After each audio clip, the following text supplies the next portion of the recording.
बाके बिहारी लाल की, सियापति रामचंद्र की, तीर्थराज प्रयाग की, संत समाज की, सत्य सनातन धर्म की।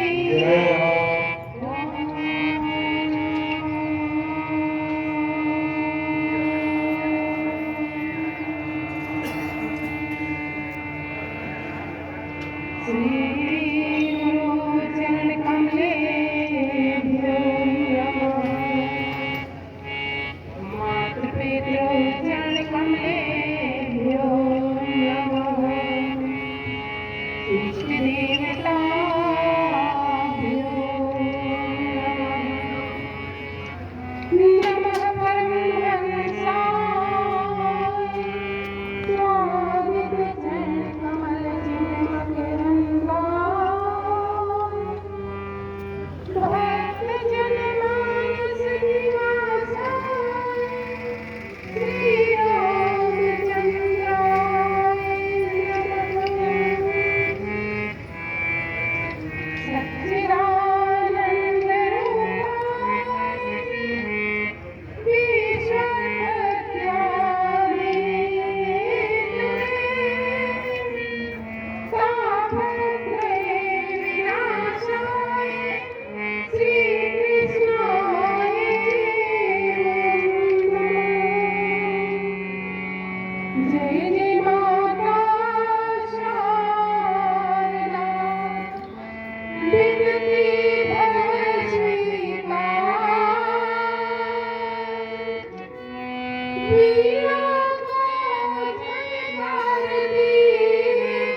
जन चेतन जग जीव जत सकल राममय जान।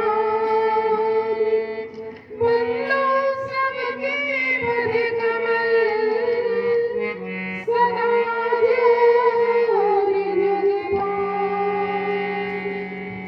राम अमिय गुण सागर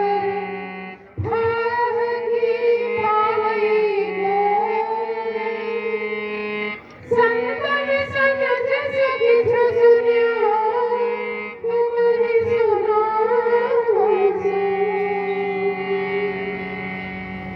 अतुलित बल धामम हेम शैलाभदेहं। धनुज बल विशालम ज्ञान नामाग्रगण्यं। सकल गुण निधानम वानराणामधीशं। रघुपति प्रिय भक्तं वातजातं नमामि। अनंत अनंत कोटि ब्रह्मांड कोटि काम कमनीय कामाभिराम नैनाभिराम भगवान श्री राम कृष्ण की कथा में विश्वास रखने वाले सब उपस्थित मानस प्रेमी भगवत प्रेमी सज्जनों एवं पिता तुल्य विद्वज्जन सीता सती सावित्री अनसुईया कणकी गर्गी द्रौपदी की परंपरा को अनुप्राणित करने वाली मेरी माताएं बहनें जन्म मिलने बच्चों एवं मंचस्थ महाराज जी पूज्य महाराज जी एवं तीर्थराज में आए हुए समस्त कल्पवासी तीर्थवासी प्रयागवासी संत समाज। आइए भगवत कथा प्रारंभ करने से पहले जैसी विधा है उसकी एक दो बार भगवत नाम संकीर्तन करें, हृदय पवित्र हो जाए। फिर गुरु जी के महाराज जी के आदेशानुसार आपके समक्ष जितना समय होगा बोलेंगे। सभी लोग प्रेम से दो बार बोलेंगे ताली बजा करके, क्योंकि राम रामेति हर जन्म। देखिए भगवान के नाम की जयकारा हम लगाते हैं ना तो जीवन में हमारी जय होती है, प्रतिध्वनि होती है, आकाश से आवाज पुनः आती है और वह जैसे गेंद को आपने फेंका तो वह आपके पास आएगी, तो आपकी वस्तु आपके पास आएगी, जीवन में आपकी जय होगी। इसलिए सभी लोग प्रेम से दो बार कैसा जीवन मिला है अनमोल भैया, कैसा जीवन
देखिए,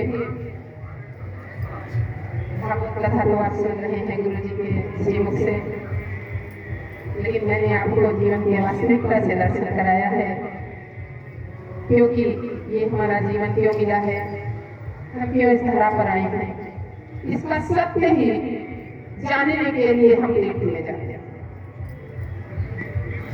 सत्य के क्योंकि परमात्मा ही सत्य है। सच्चिदानंद रूपाय विश्वत्पत्त्यादि हेतुवे तापत्रय विनाशाय श्री कृष्णाय नमः। मैं कहा करती हूँ सच्चिदानंद, सत्य माने सत्य परमात्मा है। लोग कहते हैं कोई मर जाता है तब कहते हैं, तो मैं कहती हूँ तब क्यों कहते हो, पहले ही कहो। परमात्मा तो सत्य ही है। सत्य का विलोप होता है झूठ और चिन्ह होता है प्रकाश, जो सूर्य नारायण निकलते हैं। चित्त माने प्रकाश, परमात्मा प्रकाश है और इसका विलोम होता है अंधकार। लेकिन आनंद क्या है? आनंद का विलोम ही नहीं है। आनंद स्वयं में आनंद है। आनंद तो परमात्मा की अनुभूति है, परमात्मा स्वयं में आनंद है।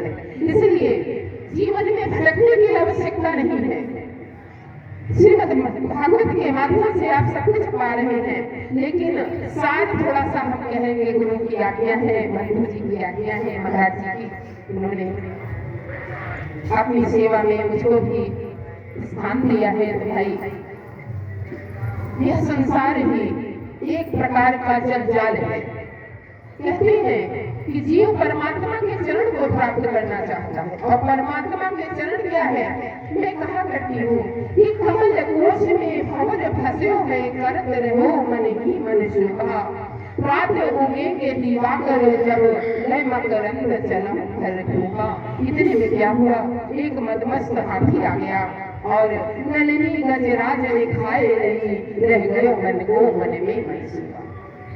तो हम लोग इस संसार रूपी कमल में फंसे हुए हैं, और हम संसार रूपी संसार कमल है, हम भंवर हैं, हम भंवर हैं। और उस भंवर की भांति हम भी इतना मकरंद इकट्ठा करना चाहते हैं, इतना मकरंद लेकर चलना चाहते हैं कि हमारे परिवार में हमारे भाई, हमारे बंधु, हमारे पुत्र, हमारे पौत्र, हमारे नाती पोता जो भी है प्रसन्न हो जाएंगे। लेकिन इतने में काल आता है, गजराज आता है, कहते काल गालम खग्रास, हम सब काल के गाल की मुख के ग्रास हैं, कब काल अपनी आलोच में हमको ले ले कोई कह नहीं। तो इसलिए हम इस परमात्मा के चरणों में जब अपने जीवन को समर्पित कर देते हैं तो हम धन्य हो जाते हैं, हम धन्य हो जाते हैं। ज्यादा समय नहीं लेंगे, क्योंकि आज गुरु जी के पास में बहुत सा प्रसंग है। बस थोड़ा सा आपको प्रसंग के माध्यम से दर्शन करा दें। बस यहाँ भागवत की कथा चल रही है, हम मानस में स्पर्श करते हैं। श्रीमद् भागवत की कथा तो आप श्रवण कर रहे हैं, हम मानस के द्वारा आपको दर्शन कराएंगे। केवल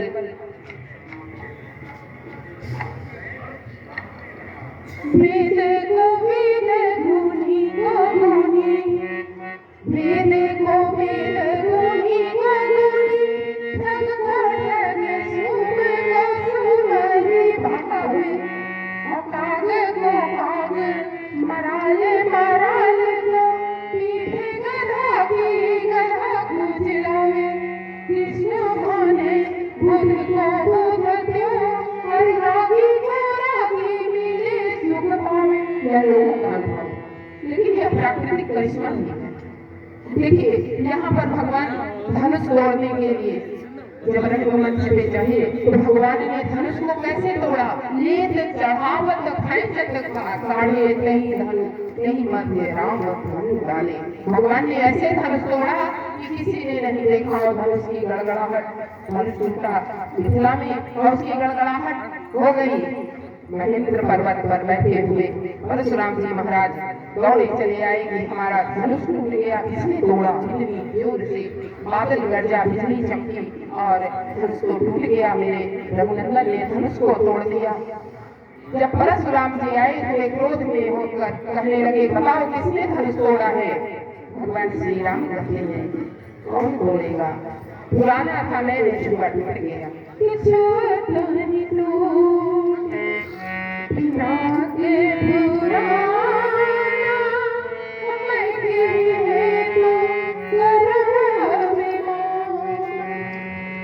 पुराना धनुष था और मैंने छू लिया तो टूट गया। परशुराम जी और भड़क गए। ये इतने बड़े बड़े राजा महाराजा जो जाते थे उसको हिलाते थे डुलाते थे, तब नहीं टूटा, तुम्हारे लिए पुराना था, क्रोध करते हैं। तो वही लखनलाल आए, कहने लगे देखिए दोनों बंधुएं कहीं बात कर रहे हैं, थोड़ा सा अंतर है। ये उग्र कहे जाते हैं लखनलाल जी, थोड़ा इनको दंड में कहा गया है मानस में भाव से, ऐसे नहीं।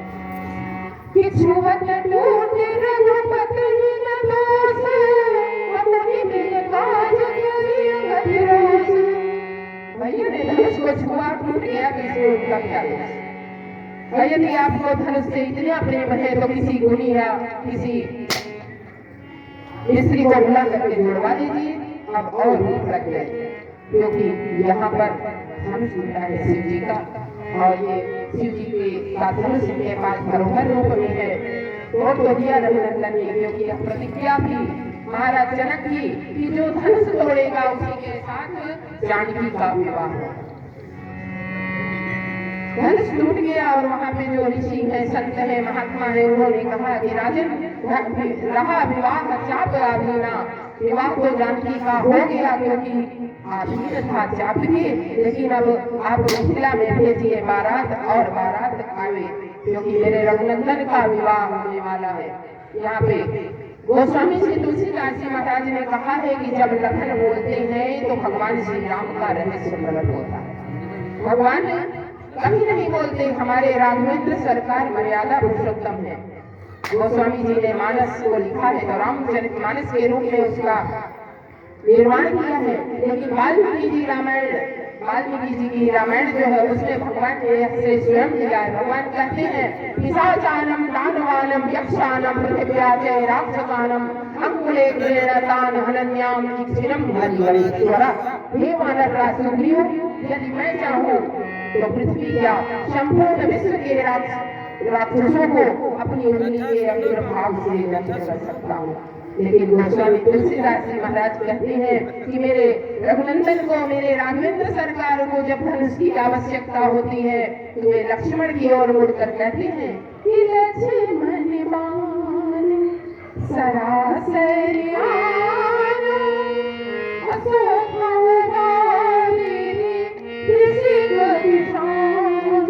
ये भगवान की मर्यादा, क्योंकि मर्यादा पुरुषोत्तम भगवान श्री राम। वैसे तो हमारे राम और कृष्ण में कोई अंतर नहीं है, राम कृष्ण दो एक है, अंतर नहीं निमेष, इनके नयन गंभीर है, इनके चपल विशेष, कोई अंतर नहीं है। लेकिन राघवेंद्र सरकार ने मनुष्य रूप में आकर के हम सबको एक प्रेरणा दी है कि देखो मैं कौन हूँ, मैं ही मनुष्य हूँ। रामो विग्रहो मानव धर्म, राम से धर्म का प्रादुर्भाव हुआ है, और राम जब चलेंगे आगे तो राम के पथ पर चल करके तुम अपने जीवन को सार्थक बना लेना, जीवन को सार्थक बना लेना। धनुष टूट गया और मिथिला से दूत गए महाराज जनक जी के यहाँ, महाराज दशरथ जी के यहाँ, वहां पर उनको पत्र दिया और बारात लेकर के चलने का वहां से मुहूर्त निकला। और बारात जब मिथिला पहुंची, देखिए ये भगवान का विवाह तो कई दिनों तक चलता है, लेकिन आपको हम थोड़ा बस दर्शन करा रहे हैं मेरे राघवेंद्र सरकार के, क्योंकि जब अयोध्या से बारात चली तो कई दिन लगे मिथिला पहुंचने में। उनका स्वागत हुआ, उनका सत्कार हुआ, दही चूड़ा भरी भरी, क्योंकि मिथिला का प्रिय भोजन दही और चिवड़ा भी है। जब बारात मिथिला के नगरिया पहुंची तो वहां पर मिथिलेश ने बहुत भव्य स्वागत किया। दशरथ जी महाराज का जनवासा दिया, जनवासे में विश्राम किया, और जब जनवासे में विश्राम किया क्योंकि भगवान श्री राम का विवाह, चराचर ब्रह्म का विवाह, जिस पर करोड़ों काम कामाभिराम का विवाह, नैनाभिराम का विवाह। एक साधारण मनुष्य का विवाह होता है तो कितनी व्यवस्थाएं की जाती है। ब्याह सगुन सब नाचे, अब कीने बिरंची हम साचे। सारे सगुनों ने अपनी उत्पत्ति को सार्थक मान लिया और भगवान की बारात लेकर के महाराज दशरथ जी जनवासे से निकले। सामने सलोने हमारे राघवेंद्र सरकार, भरतलाल, शत्रुघ्न, लक्ष्मण, चारों भैया। ललनाएं कहती है देखो जैसे माँ ने जुड़वा पुत्र को जन्म दिया है, राम रूप भरत राम ही के अनुहारी, सहसा लखी न सकहि नर नारी। लखन शत्रुसूदन एक रूपा, लख सिंह थे सब अंग अनूपा, दोनों जैसे एक ही स्वरूप के हैं। बारात सजा दिया गया, सामने सलोने हमारे राघवेंद्र सरकार घोड़े पर बैठ गए, और घोड़ा क्योंकि ये कामाभिराम है, कामाभिराम नैनाभिराम भगवान श्री राम एक घोड़े पे सवार है, और घोड़ा कौन है? घोड़ा भी काम का प्रतीक है। ऐसे आ जाओगे बराबर। काम ने काम की, कामाभिराम ने काम की लगाम को पकड़ा है, और यह दिखाया है कि देखो घोड़े पर सवार हो लेकिन काम की लगाम को पकड़े रहो, संसार में रहो लेकिन काम के वशीभूत मत हो। काम और वासना के वशीभूत हो गए तो हमारा जीवन नर्क हो जाएगा। इसलिए राघवेंद्र सरकार घोड़े पे सवार हुए हैं, हमारे भूतभान सिंह बैल पे सवार हैं। बारात चल पड़ी। कैसे जब हमारे यहाँ शादियाँ होती हैं तो बारात चलती है तो उनके भाई बंधु सब गाते बजाते चलते हैं। आज हमारे ठाकुर जी का विवाह है और उनके भाई बंधु सेवाला बने हुए हैं जो उनके इष्ट मित्र हैं। बड़ी सुंदर लहजे में भगवान का विवाह गा रहे हैं बारात में। बड़ी है दूल्हा मेरा, बड़ी है दूल्हा मेरा, बड़ी है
देखिए भगवान श्री राम के विवाह में सारे सगुनों ने अपनी उत्पत्ति को सार्थक मान लिया।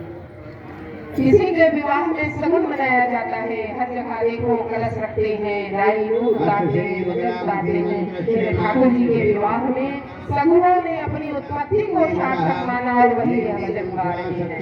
मेरे राम की शादी है, उनको इस विवाह में असुरों को नहीं बुलाया गया और असुर रो रहे हैं। क्यों रो रहे हैं कि उनको निमंत्रण नहीं मिला। यदि हम परमात्मा के काम ना आए तो हमारा जीवन व्यर्थ है। जिस जीवन से परमात्मा का भजन न हो वह जीवन व्यर्थ है। असुर रो रहे हैं, हम कहाँ जाए? हमारी उत्पत्ति क्यों हुई? हम कैसे सार्थक होंगे? भगवान भगवान सिंह जी की बारात में आए हुए थे भगवान श्री राम जी, और एक श्रेष्ठ व्यक्ति किसी मंगलमय कार्य में गया हो और वहाँ पर कोई